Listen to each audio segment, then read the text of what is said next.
Checkpoint Charlie, episodio 1, Wargame, primo contatto. Ciao a tutti, sono Riccardo Masini e questo è Checkpoint Charlie. Ok, lo avrete capito un po' dal titolo di questo episodio. Sono un trekkie, adoro Star Trek e il titolo di questo episodio è una piccola citazione di un film di Star Trek che è Primo Contatto, a mio parere uno dei più bei film della saga. Comunque, a parte questa piccola divagazione trekkie, di che cosa vogliamo parlare quest'oggi in questa prima vera puntata di Checkpoint Charlie? E vogliamo parlare di come ci si può avvicinare al wargame, al gioco storico in generale, sia da soli che guidati da una persona più esperta in questo genere di giochi e soprattutto come questa persona più esperta in questo genere di giochi effettivamente deve un po' presentare il genere del gioco storico, del board game storico, del wargame, della simulazione di conflitto, chiamatela come volete, per superare sia un po' quelli che sono alcuni, diciamolo pure, alcuni pregiudizi che ci sono nel mondo del gioco rispetto a questo genere ludico, sia appunto per non dare un'impressione sbagliata di questi regolamenti così un po' particolari, un po' diversi, effettivamente un po' diversi dal solito. Questo sempre nello spirito di Checkpoint Charlie, ce lo siamo detti nell'episodio 0. Checkpoint Charlie vuole un po' porsi sul confine tra gioco in generale e mondo del gioco in generale e mondo del gioco storico, e appunto come prima puntata non potevamo che dare qualche indicazione su come attraversare questo confine.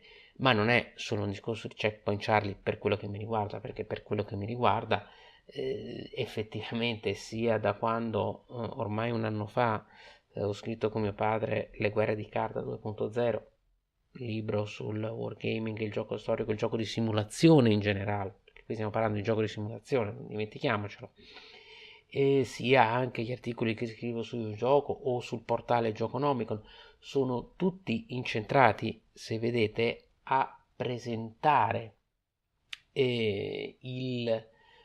quello che io definisco wargaming, ma non è ovviamente limitato solo al wargame in senso stretto, insomma presentare questo modo di giocare e soprattutto di giocare con la storia.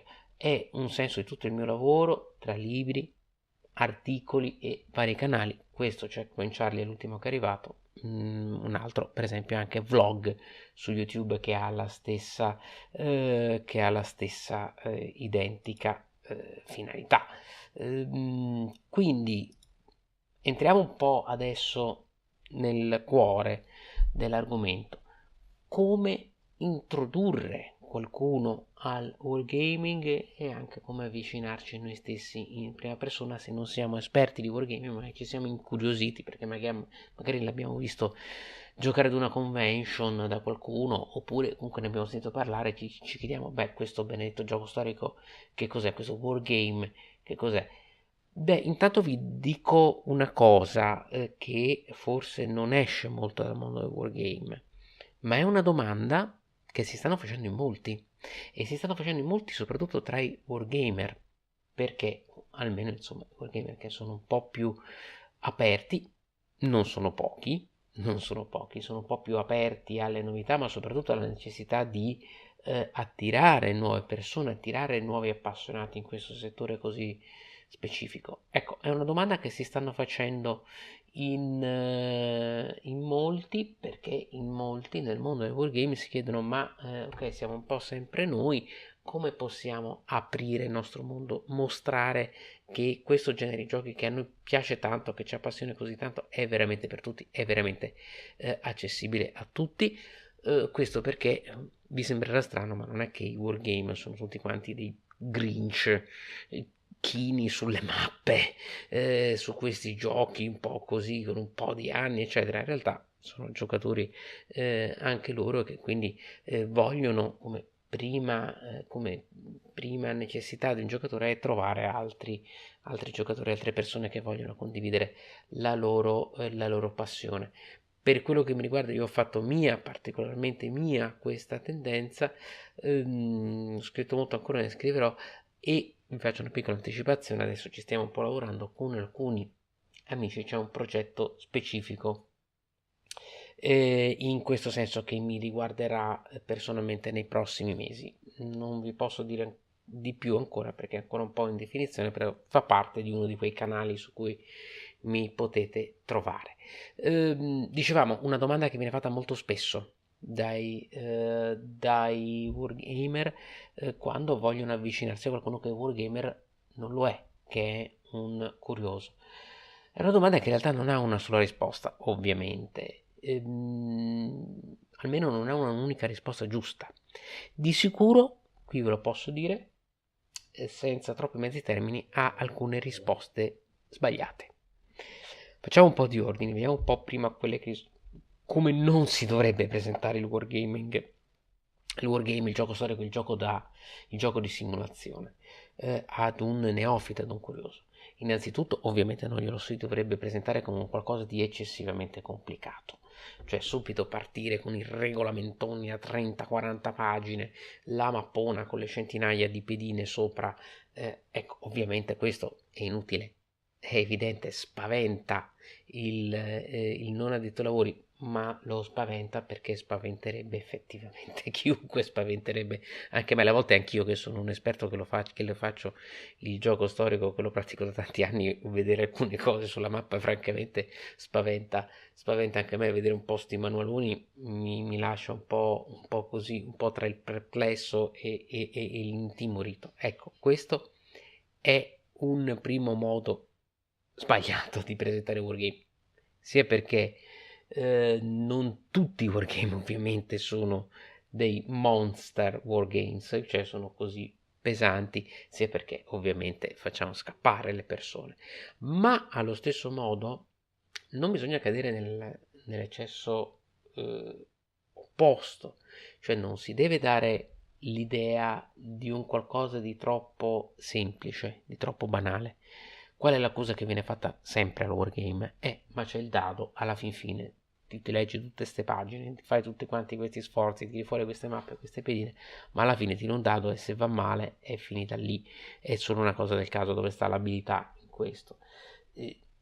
Quindi dobbiamo un po' spiegare che il nocciolo del wargame non è tanto il tiro del dado quanto la strategia che porta a quel tiro di dado, a quegli elementi, a quei fattori e all'utilizzo di quei risultati, a minimizzare i rischi e a massimizzare a valorizzare quanto più possibile le possibilità di successo. Ma qui già stiamo entrando nel tecnico.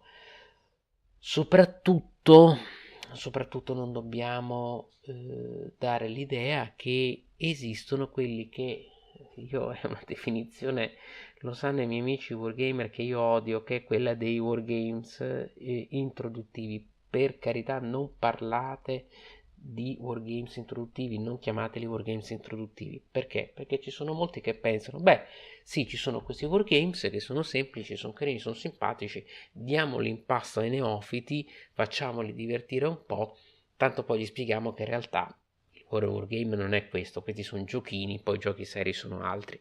Questo è totalmente deleterio perché ovviamente date un'impressione che insomma state facendo perdere tempo a chi vi segue, al neofita che vi segue, e lo stesso neofita avrà esattamente questa impressione, dice vabbè, ma mi stai facendo giocare a un qualcosa, sto perdendo un'ora presso un qualcosa a cui tu stesso in prima persona non credi.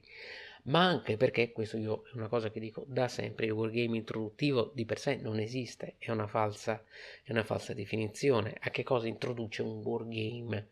non è che c'è un unico modello di wargame, ci sono tanti modelli di wargame e anche quelli più semplici, poi dopo che cosa introducono se non a se stessi, se poi dopo gli altri wargame sono molto più complicati o comunque sono più elaborati e quindi hanno più regole, hanno regole diverse, quindi sono qualcosa di completamente diverso. Wargame è introduttivo nel senso che ci sono, allora, o ci sono wargame che sono introduttivi a se stessi, per esempio degli scenari ridotti di un regolamento. Io faccio sempre l'esempio di It Never Snows, che è un wargame proprio classico sull'operazione Market Garden, enorme, 5 mappe, tutto quanto, però ha una marea di scenari su di una singola mappa. Operazione Market Garden, per chi non lo sapesse, 44, settembre 44, il tentativo degli alleati di prendere tutta una serie di ponti in Olanda per passare il Reno, quell'ultimo ponte, vecchio film se vi ricordate. Beh, It Never Snows ha sia il gioco campagna completo con tutti quanti i punti uno dietro l'altro, quindi 5 mappe, oppure gli scenari sui singoli scontri, una ad Arnhem, una a Nijmegen, eccetera, che sono molto più semplici. Ecco, quelli sono introduttivi perché hanno settori di mappa più piccini, meno pedine, quelli sono ottimi per essere utilizzati come introduttivi. Ma introduttivi a che cosa? Introduttivi al sistema di It Never Snows, non ad altro, perché poi It Never Snows è un gioco, no, a esagoni e pedine, un X Encounter, ma se già io poi dopo vado a parlare di un coin o di un coin come può essere Distant Lane, come può essere Cuba Libre, eccetera, oppure un'area Impulse come può essere Storm over Arnhem, o un card driven come Annibale Amilcar o Washington's War, giocare anche 20 partite di Never Snows non è che mi introduce questi giochi che hanno meccaniche completamente diverse. Questi giochi sono wargame, questi giochi sono giochi di simulazione.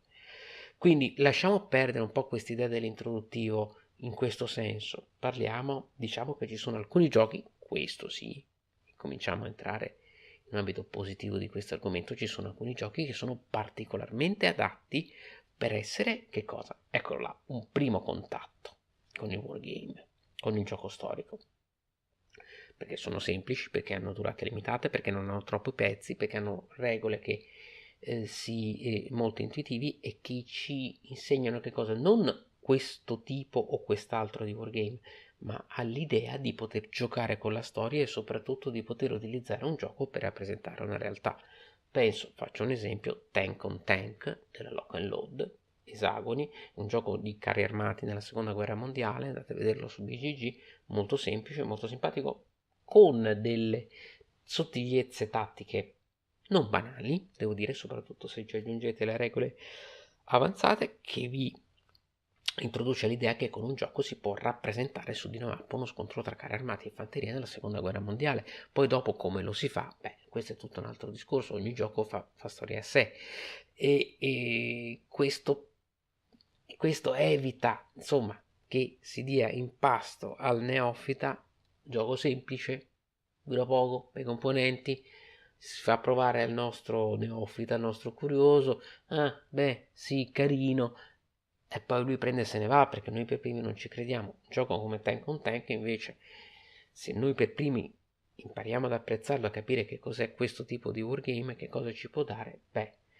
possiamo coinvolgere meglio il curioso, il neofita, chi si avvicina a questo genere, evitare che lui prenda e se ne vada e noi poi dopo sparisca e ce lo siamo perso. Questo perché Tank on Tank non è un wargame introduttivo in sé, può fungere, può essere utilizzato come introduzione al gioco di simulazione, ma in realtà è un wargame leggero, che è tutta l'altra cosa. Di questa distinzione ne parleremo in una prossima puntata. Ma soprattutto quello che ci interessa adesso è che appunto dobbiamo liberarci da un equivoco di fondo, in realtà da due equivoci che sono veramente fondamentali. Pensare, e questo è importante sia per i wargamer che per chi vuole avvicinarsi al mondo del wargame. Si pensa generalmente che il wargame di per sé sia una meccanica, ossia che esista un unico modello di wargame che un gioco se riflette se ha certe caratteristiche è un wargame, se non ce l'ha non lo è, mentre invece è molto più vago il limite tra cose, è molto più flessibile il limite che distingue il confine molto più rarefatto tra non così definito tra che cosa è wargame e che cosa non è wargame. E questo è il primo equivoco. Il secondo equivoco, si pensa che il wargame esagonato, quello che gli appassionati chiamano X and Counter, avete presente? La mappa, gli esagoni, le pedine, i dadi, le tabelle 2 a 1, 3 a 1, eccetera, eccetera, sia un genere. Sia un genere di giochi. Non lo è una meccanica. È una meccanica interna al gioco di simulazione. Non solo il gioco di simulazione, Io vi posso dire che, per esempio, il Coloni di Catan è un ex encounter, c'ha gli esagoni. Terraforming Mars è un ex encounter, c'ha gli esagoni, c'ha le pedine, e allora è un ex encounter. È una meccanica che è stata utilizzata, una meccanica che tradizionalmente viene utilizzata nel gioco di simulazione, ma non è un genere. Se noi presentiamo il wargame pensando che che esista un unico modello di wargame, oppure presentiamo l'ex encounter e l'esagonato pensando che l'esagonato sia un genere a parte e non solo una meccanica che fa parte della grande famiglia, del grande genere che è il gioco di simulazione, vedete che già le cose non vanno, perché la conclusione qual è? Andando a stringere che il wargame è solo l'ex encounter e solo l'ex encounter può essere un wargame, che sono due cose assolutamente false, che portano ad una concezione troppo complicata, troppo dettagliata, troppo farraginosa dell'ex encounter, che non è tra l'altro neanche in linea con la tradizione di come nasce l'ex encounter, e che appunto può spaventare i neofiti perché non riescono a capire. Ma insomma, tu mi stai dicendo che mi vuoi introdurre un gioco che quando è serio, quando è vero, c'ha soltanto 30-40 pagine di regole. Non è assolutamente vero, anzi, posso dire, nella mia esperienza, sapete che c'è meno pagine a un gioco, se è una buona simulazione ovviamente, e meglio è, perché è molto più facile scrivere un gioco con 40 pagine di regole piuttosto che un gioco con 8 pagine di regole. E se alla fine la simulazione per me ha lo stesso valore, una simulazione che ha 8 pagine, lo stesso valore di rappresentazione dell'elemento storico e di coinvolgimento personale, se questa simulazione di 8 pagine ha lo stesso valore di una simulazione di 40 pagine, beh, è molto meglio quella di 8 pagine. Tra le due non ho dubbi, scelgo assolutamente quella più breve, quella più semplice, quella che in 2 ore mi dà ciò che il Monster Game forse mi dà in 6 ore.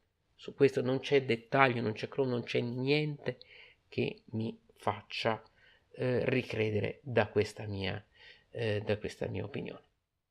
Un'economia di design, un'economia di mezzi, un'economia di gioco. E di nuovo, attenzione, questo è un elemento fondamentale e questo è un elemento molto importante anche per il nostro discorso. Tradizionalmente, se vogliamo parlare di wargame tradizionale, le radici vere, reali del wargame, del gioco di simulazione, sapete, quelli vecchi SPI, gli Avalon Hill, quelli proprio veramente proprio classici anni 60-70, è quello di essere semplice. Mi spiego perché nasce il wargame, il board wargame.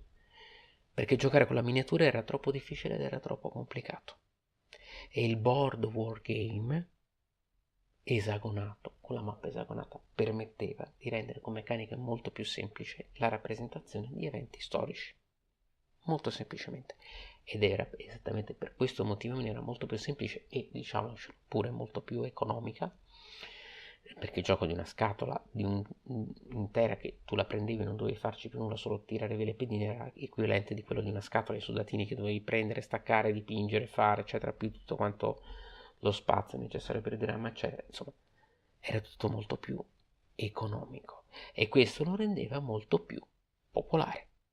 Se voi andate a vedere, questa è una cosa che dico sempre, se voi andate a vedere le pubblicità, ma anche le foto, oppure i racconti di quelli dei veterani, dei wargamer veterani, che adesso hanno una certa età, i 50-60 anni, soprattutto americani, cosa vi diranno? Beh, io ho cominciato a 12 anni, a 13 anni, perché a Natale mi hanno regalato Jutland, mi hanno regalato Panzer Blitz, mi hanno regalato Kingmaker, eccetera. E da lì ho cominciato a giocare con la storia. Ma a 12-13 anni, quando erano neanche ragazzi, quando erano bambini, perché si faceva? Perché era popolare, perché era un passatempo per tutti. E perché questo? Perché se voi andate a vedere, se andate a prendere una scatola del mio gioco SPI, cosa pensate di trovare? 20-30 pagine di regole? Beh, avrete una bella sorpresa, ne trovate 6, 7, spesso anche 4, se non 5. Perché sono semplici, perché il loro segreto è sempre stato essere quello di essere semplici. Una semplicità che era eleganza. E allora quindi se era un passatempo così popolare che poi dopo negli anni 80-90 è diventato così un po' per specialisti di nicchia eccetera, qual era il segreto che lo rendeva così popolare? Non solo l'essere semplice, quello era un mezzo anche, ma era che cosa? Che sapeva, proprio perché era semplice, coinvolgere. Sapeva coinvolgere il giocatore e lo sa fare anche adesso, ovviamente, lo sa fare benissimo, soprattutto con questa nuova carica di wargame leggeri, wargame più semplici che si stanno un po' invadendo il mercato, perché sono giochi che si apre la scatola, si leggono un po' di pagine di regole, lo si prepara e ti coinvolge e ti butta dentro un evento. Allora, qual è il primo modo a questo punto per invogliare qualcuno ad avvicinarsi al gioco storico, al gioco di simulazione? Abbiamo visto innanzitutto, prima di tutto, togliersi noi per primi un po' di equivoci, di idee sbagliate dalla testa.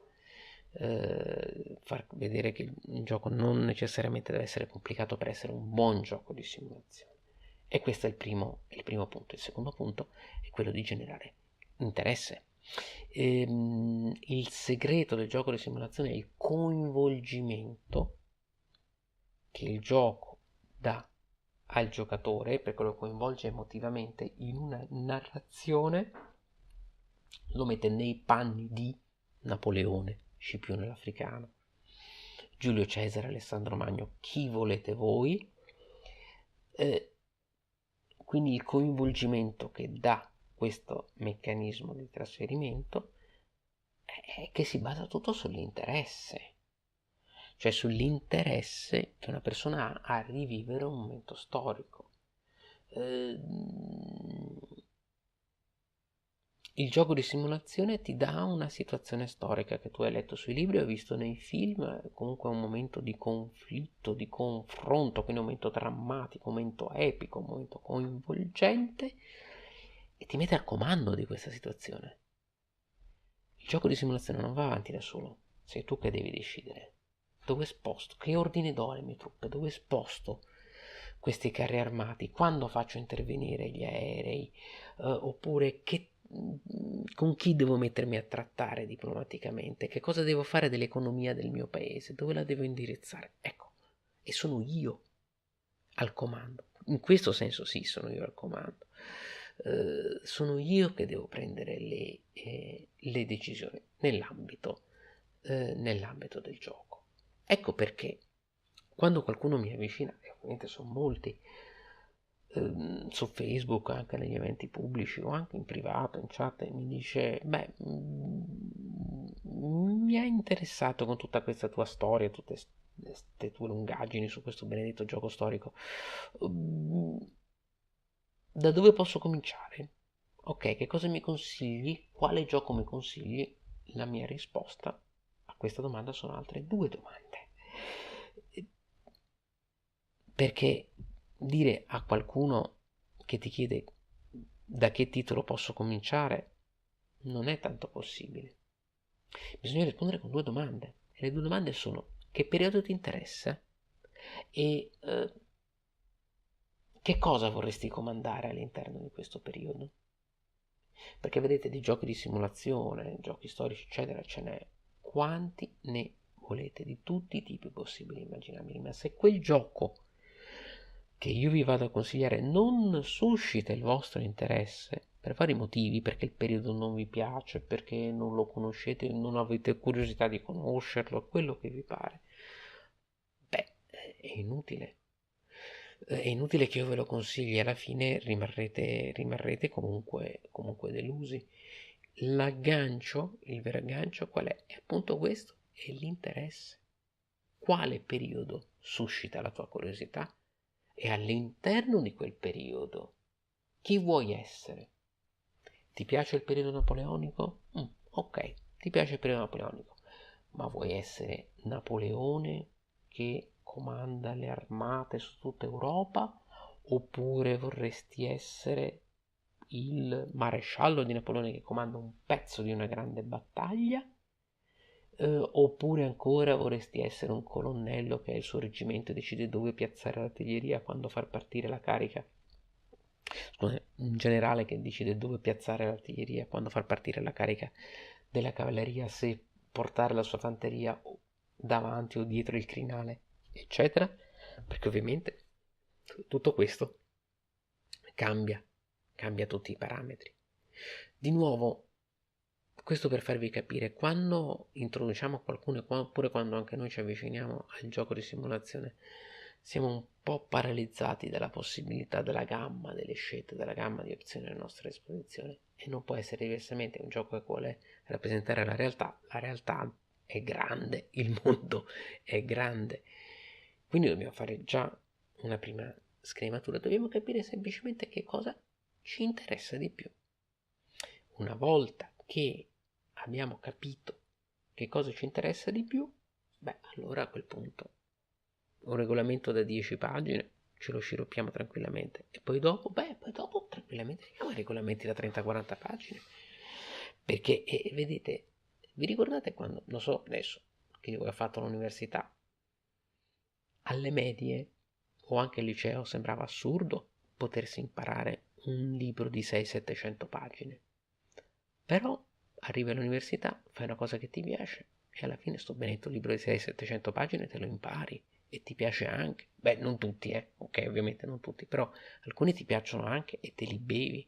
Perché questo? Perché c'è la molla dell'interesse e l'interesse è la molla che fa scattare l'immedesimazione nella situazione rappresentata dal gioco, che è il segreto del gioco di simulazione e il grande vantaggio che il gioco di simulazione ha rispetto al gioco generico, cioè il contenuto. Questo meccanismo, per questo che una volta che ti ha agganciato non ti molla più per tutto il resto della tua vita, perché tu ti fa vivere altre realtà, non è una formula matematica, non è un algoritmo, non è piazzare una cosa da una parte rispetto all'altra, è vivere una situazione. Questo, vabbè, emotivamente è importante. E questo vale, attenzione, questo vale sia per i giochi storici che per i giochi fantastici, sul fantasy, sulla fantascienza, sia ben chiaro. Stiamo parlando di gioco di simulazione, nello specifico il gioco di simulazione storico. Oltre a questo, una volta che noi abbiamo agganciato o ci siamo fatti agganciare tramite la molla di interesse, cioè abbiamo trovato non un gioco che in astratto sembra bello, ma un gioco che veramente ci piace, come scegliere un libro, piuttosto che un altro, perché ci piace l'argomento di quel libro, o l'ambientazione o quello che volete, o anche quello scrittore. Poi una volta che abbiamo questo aggancio fondamentale, beh, poi dopo possiamo utilizzare anche qualche trucco, qualche espediente. Possiamo, per esempio, anche i wargame un po' più complicati, beh, mica li dobbiamo affrontare tutti quanti insieme. I wargame sono qualcosa, sono dei modelli che all'interno hanno dei sottosistemi che possono essere attivati o meno. Nel senso, questo lo diceva Simonic, l'ha sempre detto Simonic, guardate che se trovate uno dei miei giochi, un grande designer di wargame, Arden 44, Holland 44, scusatemi, e tanti altri, Annibale Amircole e Amilcare, eccetera. Guardate che se trovate un pezzo del regolamento che ho scritto troppo difficile da capire nelle vostre prime partite, beh, non usatelo. Se il sistema di rifornimenti vi sembra troppo difficile, non usatelo per le prime partite. Cioè dimenticatevi di quella regola, non è che vengo a bussarvi a casa e dire vi dovete ricordare di usare il rifornimento. È chiaro che la simulazione sarà un po' sballata, ma che vi importa? Lo state imparando, vi state avvicinando. Cioè il gioco di simulazione è fatto a tanti pezzi, tanti moduli, e potete tranquillamente attivarne o disattivarne alcuni, come volete. è libertà. E il wargame è molto, il gioco di simulazione in generale è molto, molto più versatile. Non potete fare la stessa cosa su un board game, su di un German, per esempio. Che fate? Togliete il sistema delle aste? Mm? Togliete la gestione delle risorse? No, quello dovete fare perché sono sistemi molto più stretti. Gioco di simulazione, un gioco sulla campagna di Russia, se non usate rifornimenti, sì, ok, il tedesco si diverte molto di più, il risultato sarà un po' falsato, però il gioco va avanti tranquillamente da solo. E questa è una prima cosa. Una seconda cosa, per esempio, anche è quando noi presentiamo Wargame, quando ci avviciniamo a Wargame, ricordarci, il Wargame è narrazione, il gioco di simulazione è narrazione. Dal gioco di simulazione deriva il gioco di ruolo è un gioco di simulazione che intanto mi viene da dire che si è montato un po' la testa, diciamo così, che vuole un po' divertirsi e recitarsi un po' addosso. Va bene, io adoro il gioco di ruolo, sono un giocatore e sono un giocatore di ruolo ancora adesso, è il suo bello, ma appunto è la narrazione, e la narrazione di un evento bellico storico è entrato nell'immaginario collettivo tramite che cosa? I racconti, le canzoni, il cinema. Se fate un gioco sulla Normandia, un tattico sulla Normandia, vi potete ricordare o potete far ricordare, citare a chi vi sta davanti il soldato Ryan, Band of Brothers, perché no? Sono il giorno più lungo, sono immagini, veritiero o non veritiere, non importa, lo stesso gioco non è veritiero di per sé, è vagamente plausibile, quindi il suo gioco di simulazione, quindi va benissimo anche quello, aumenta il livello di coinvolgimento, vi permette e facilita la gestione del carico delle regole del sistema, che mi sembrerà veramente semplicissima, anche perché, attenzione, perché il gioco di simulazione, e questa è un'altra cosa da ricordarsi, è più semplice del gioco astratto, perché il gioco astratto la regola le tira fuori da se stesso, non avete una realtà di riferimento. Il gioco di simulazione invece sì, e questa è un'altra cosa da ricordarsi. Eh, Tutti noi sappiamo che attraversare un fiume è più difficile che attraversare una pianura. Il gioco di simulazione aumenta i punti di movimento necessari per superare un fiume rispetto a attraversare una pianura. Una volta che ricordate questo, se vedete un fiume su una mappa, voi per primi vi aspetterete, aspetta, ma allora non è che devo usare più punti di movimento, fammi andare a vedere sul regolamento che cosa dice, che cosa succede quando attraverso un fiume. È la stessa cosa che vi permette di giocare ai giochi di ruolo che hanno manuali di 200 pagine. E fra l'altro non dovete imparare tutto quanto assieme, non dovete imparare tutti i sistemi assieme, lo utilizzerete quando vi servirà. Finché non attraversate un fiume non vi interessa di sapere la regola di attraversare il fiume. Attenzione, qui stiamo parlando di avvicinamento, però è di introduzione al wargame, che è una cosa diversa dal saperlo giocare bene, perché ovviamente una volta che avrete studiato il regolamento lo saprete e l'avrete giocato diverse volte lo saprete giocare meglio, ma qui noi stiamo parlando semplicemente di capire che cos'è un gioco di simulazione. Un altro, e quindi non di giocare bene, di cominciare a giocare. Il giocare bene arriva dopo, con calma. Un'altra cosa ovviamente un altro trucco da utilizzare è quello di usare giochi che siano di per sé, io li chiamo un po' giochi dinamici, cioè non ad esito certo, cioè non che uno abbia sicuramente già perso all'inizio, ma eh, giochi con continui capovolgimenti di fronte in cui alla fine un po' tutti abbiano la possibilità, non dico sempre la stessa, ma comunque la possibilità di rovesciare la situazione.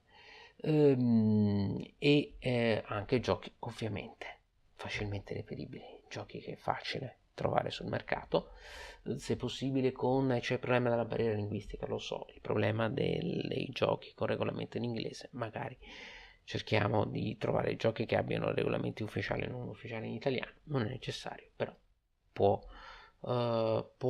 sicuramente aiutare. Ancora inserire qua e là durante la spiegazione. Di nuovo abbiamo detto che il gioco di simulazione parte da una realtà e da lì tira fuori la regola. Inserire qua e là qualche nota storica, non mettendosi in cattedra, ok?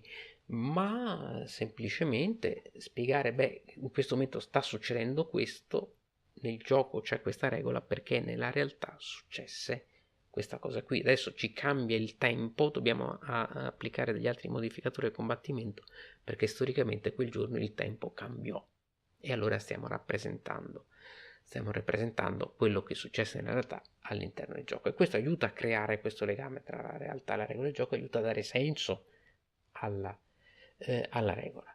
Questo perché le regole non devono essere spiegate come cose in sé. Spiegare le regole non in sé, cioè nel senso perché esistono, allora è così. Devi muovere due esagoni piuttosto che tre perché sì. Devi tirare questa carta piuttosto che tirare fuori questa carta piuttosto che quest'altra perché sì. Ma spiegarle in correlazione alla situazione che si sta sviluppando, quindi non spezzare quel legame tra simulazione, tra situazione rappresentata e gioco che la sta rappresentando. Quel legame è tutto, quel legame è il coinvolgimento emotivo, è quello che mi fa andare avanti in un gioco di simulazione. E infine, appunto, avendo dato tutta questa rappresentazione della situazione, spiegare, far vedere che il gioco di simulazione che improvvisamente ti mette di fronte a una mappa, non sai che cosa fare, non ti sta mettendo di fronte ad una serie di opzioni infinite, ti sta mettendo di fronte a dei problemi e ti sta dando in mano degli strumenti per risolvere quei problemi. Devo attraversare un fiume con la mia armata? Vedo 8 esagoni di fiume, qual è quello migliore da attraversare? Non c'è un esagono migliore da attraversare, c'è una situazione da vedere, c'è un modo migliore di attraversare quel fiume. Il gioco di simulazione ti mette di fronte a questo problema e ti dà la libertà, ti dà un'ampia gamma di strumenti per trovare la tua soluzione a quel problema. E questa è la grande libertà del gioco di simulazione. Non c'è una soluzione, non è un puzzle, non è un rebus, non c'è la soluzione magica. È in realtà una situazione che tu devi capire, ti ci devi calare dentro, devi trovare il modo di risolverla. Ecco perché questo spiega il procedimento che io utilizzo quando devo spiegare, una volta che ho individuato un wargame, un gioco di simulazione da presentare al neofite, come io procedo a spiegarglielo. Innanzitutto gli spiego che cosa si deve fare, quindi le condizioni di vittoria, qual è l'obiettivo. Quindi do subito un fine, un primo punto di riferimento è dove voglio arrivare. Poi, sempre basandomi su questa idea del gioco di simulazione come gioco che ti pone dei problemi da risolvere, spiego che cosa si ha a propria disposizione, gli strumenti per ottenere quell'obiettivo, quindi i pezzi di gioco, la mappa, la situazione, che cosa si può sfruttare e poi come possono usare le risorse a disposizione, come muovo le truppe, come le faccio combattere, come le appoggio nel loro combattimento, come le devo mantenere nei loro spostamenti. Sto parlando di truppe, attenzione, sto pensando al gioco di simulazione classico, ma questo vale anche per i giochi di simulazione politica, i coin, le trattative, i giochi diplomatici, quello che persino per i ferroviari, quello che vi pare. Quindi una spiegazione dinamica, non mi metto a leggere il regolamento da pagina 1 a pagina 20, no, vi faccio vedere come il gioco si muove, perché il gioco di simulazione, altra cosa fondamentale, è un gioco che è in perenne movimento, un movimento però che è deciso da chi? Dai giocatori, quindi dove vuole arrivare, che cosa ha a sua disposizione per arrivare dove vuole arrivare e come ci si arriva. E questo dà un'idea molto dinamica del gioco di simulazione e molto coinvolgente. Un'altra cosa che faccio spesso è ricordare un po', appunto, anche per superare questa idea, questa specie di visione monolitica del gioco di simulazione wargame, eccetera, troppo complicato, ricordare che anche i giochi che si faranno dopo, che sembrano molto più seri, in realtà non è che siano tanto più difficili rispetto a quello magari un pochino più semplice che si fa la prima volta, ma sono solo diversi. E che buona parte delle regole che si impara praticandosi un po' con i giochi un pochino più semplici ce le ritroviamo successivamente. Le regole per il movimento saranno sempre quelle, le regole per i rinforzi o per il confronto quasi sempre saranno quelle, quantomeno avranno delle logiche molto simili, altra differenza rispetto al board game astratto generico che ha il German game, che ha ognuno un po' fa storia a sé. I giochi di simulazione, alcuni dicono che tendono un po' ad assomigliarsi tutti, ma perché la realtà è che si assomiglia tutta.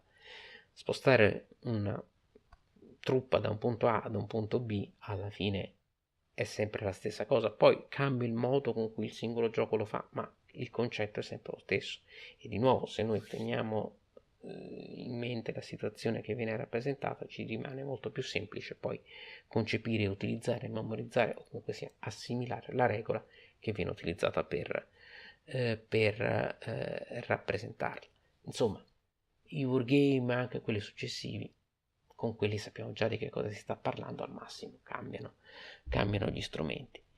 Ancora un'altra cosa che faccio è cercare un po' di guidare il neofita nei suoi primi acquisti che però lui dovrà fare in autonomia, non è che gli dico adesso ti compri questo, questo e questo, gli do dei consigli ma poi lo aiuto nella sua esplorazione, perché io stesso non conosco mica tutti quanti i wargame che siano mai stati fatti, anzi alle volte li scopro proprio da dei neofiti che mi dicono guarda è uscito questo, è uscito quest'altro, ho trovato questo su BoardGameGeek che io manco lo conoscevo, e quindi li guido, avvertendoli però ovviamente che nei propri acquisti succede sempre.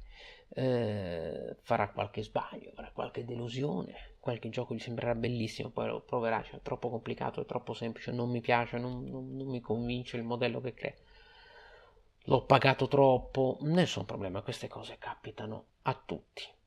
Si riprende, lo si può rivendere, oppure lo si lascia da parte, lo si riscopre in un secondo momento, si riparte con altri titoli. Non ci sono, questa è una cosa fondamentale, non ci sono vie giuste o vie sbagliate per muoversi all'interno del mondo del gioco di simulazione. Infine, e questo infine ma non è assolutamente meno importante, voglio dare a chi si avvicina al gioco di simulazione fin da subito il senso di comunità. Il wargaming e i wargamer non sono tantissimi, forse anche per questo sono un gruppo molto legato tra di loro. Li conosco un po' tutti, non dico no, tutti no, vabbè, ok, esagero, però molti li conosco dei wargamer, almeno in Italia, ma anche fuori. È un po' come una grossa famiglia, ci si riconosce di avere una grande passione tutti insieme e di voler dare seguito a questa passione, ci si conosce, ci si rivede nelle convention, ci si aiuta, ci si dà suggerimenti nei gruppi, nei siti, nei forum, su YouTube, su BoardGameGeek, all'interno delle riviste, nelle associazioni, nei tornei, negli eventi che ci si rivede, insomma. Ormai oggi poi fra l'altro c'è una marea di canali di comunicazione sui quali il wargame, il gioco di simulazione è veramente molto molto presente ed è bello perché è una comunità di persone che ci si incontra, si hanno le simpatie, le antipatie, va bene, d'accordo, però appunto ci si confronta e ci si ritrova nell'ambito di questa passione comune e posso assicurare è una community, una comunità molto bella, di persone che sono molto disponibili, che sono sempre pronte a darvi una mano, a farvi provare un nuovo gioco, a risolvere i vostri dubbi. Quindi qualcuno che vi risponde se ponete una domanda su questi gruppi lo trovate sempre. Ci sono veramente belle relazioni interpersonali all'interno di questa comunità. Una comunità che però per prima deve collaborare, deve dare una mano, tifosi grognari, insomma i veterani del gioco di simulazione devono dare una mano e qui andiamo un po' a chiudere questo episodio ricordando al neofita che alla fine e ricordando a se stessi in primo luogo che tutto questo è un gioco e che nessuno compie dei veri errori nell'avvicinarsi a questo gioco. Non è che se giochi a questo regolamento stai facendo una cosa sbagliata o questo gioco fa schifo, non lo devi neanche toccare o se ti piace non capisci nulla, eccetera. No. Bisogna eliminare qualsiasi senso di inferiorità, qualsiasi timore, qualsiasi barriera d'accesso. Noi veterani per primi, questo è il nostro compito, quello di trovarsi di fronte al curioso, al neofita che ti chiede consigli, magari dice anche cose che non sono giuste, glielo fai notare tranquillamente, dici guarda no, beh non è proprio così, guarda, oppure dici no, questo gioco secondo me non è adatto per te, ma non dalla cattedra, da chissà che cosa, perché c'è un rigore, c'è una dottrina del wargame, ma non esiste proprio assolutamente, è tutto un gioco. Tutto un modo di avvicinarsi alla storia e di stare assieme e di passare dei bei momenti insieme. E questo noi per primi, noi esperti, noi veterani, noi crognaro. Poi, per chi non lo sa, spiegherò bene questo termine. Vabbè, e lo spiego subito, un termine che deriva dall'epoca napoleonica. I grognari erano i brontoloni, così Napoleone chiamava affettuosamente i suoi soldati, i veterani, la sua vecchia guardia, perché stavano sempre a brontolare per qualcosa. Però erano i più valorosi, erano i più esperti, erano i più veterani, i più abili in combattimento. E da lì poi dopo è diventato un termine per indicare i veterani del wargame. Ecco, noi grognard per primi dobbiamo così essere aperti, ma non senza nessun atteggiamento di superiorità, essere disponibili nei confronti di chi si avvicina a questo mondo così bello. Allora, l'episodio è stato un po' lungo, l'episodio lo terminiamo qua. Io volevo solo chiudo con questo, ricordando e ringraziando l'organizzazione della San Marino Game Convention, dove io e anche mia moglie siamo stati veramente molto bene a San Marino lo scorso fine settimana. Chiudo il fatto di mia moglie perché è anche uno dei sensi della community di Wargame, che anche le signore, tanto se vogliono possono tranquillamente partecipare, ma poi ci si conosce si è tutti amici, quindi anche si va lì anche un po' con le famiglie e ci si incontra anche con le famiglie, è sempre bello anche quello. Ma appunto io volevo ringraziare l'organizzazione della San Marino Game Convention, l'associazione del gioco storico di San Marino e nello specifico Giancarlo Ceccoli per l'organizzazione di questo evento bellissimo. E anche le convention aiutano molto ad avvicinarsi al gioco storico, al gioco di simulazione. Ce ne sono moltissime di convention di gioco di simulazione. Vi ricordo che sul gruppo Casus Belli Board War Games su Facebook c'è una bellissima mappa creata da Andrea Morviducci con le segnalazioni dei principali gruppi in Italia, quindi se voi siete in un punto d'Italia e volete sapere chi è che gioca ai giochi storici vicino a me, andate, scaricatevi quella mappa, è presente anche nell'ultimo numero di Parabellum, rivista di riferimento del settore qui in Italia, tutto in italiano assolutamente. Ecco, andate e appunto scaricate, trovate secondo me tutti i riferimenti per trovare un gruppo di giocatori nella vostra zona, che è il modo veramente migliore per approcciarsi al gioco storico.